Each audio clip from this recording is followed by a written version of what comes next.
Hello everyone, இந்த வீடியோவில் hero Kavin அவங்களோட நியூ மூவியை பற்றி பார்க்கலாம். சின்ன திரையிலிருந்து வெள்ளித்திரைக்கு சென்ற நடிகர்களோட லிஸ்ட்டில் இருக்கிற நடிகர் தான் கவின்.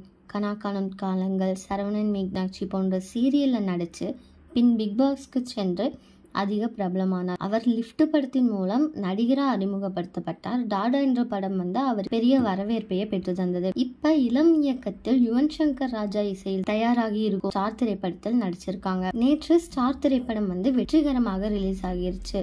இந்த ஸ்டார் திரைப்படத்தோட விமர்சனங்கள் நல்லாவே வந்துட்டு இருக்கு. ஸ்டார் திரைப்படத்தின் டிக்கெட் முன்பதிவிலேயே 1 கோடி ரூபாய் வசூல் செஞ்சிருந்த நிலையில் முதல் நாள்லயே இப்படம் 3 to 4 கோடி வரை வசூல் செஞ்சிருக்கு அப்படின்னு பாக்ஸ் ஆபீஸ் சொல்லியிருக்காங்க. சனி மற்றும் ஞாயிறு விடுமுறை நாட்கள்ல ஸ்டார் படத்தின் வசூல் அதிகரிக்கும் அப்படின்னு எல்லாரும் எதிர்பார்த்துட்டு இருக்காங்க. இந்த ஸ்டார் படத்துல கவினோட நடிப்பை எல்லாருமே பாராட்டிட்டு இருக்காங்க. ஃபர்ஸ்ட் இந்த ஸ்டார் படத்துல கவினே ஹீரோவா போடுற ஐடியாவே இல்ல இளனுக்கு. டைரக்டர் இளன் ஆல்ரெடி பியார் பிரேமா காதல் அப்படிங்கிற மூவி எடுத்திருக்காங்க.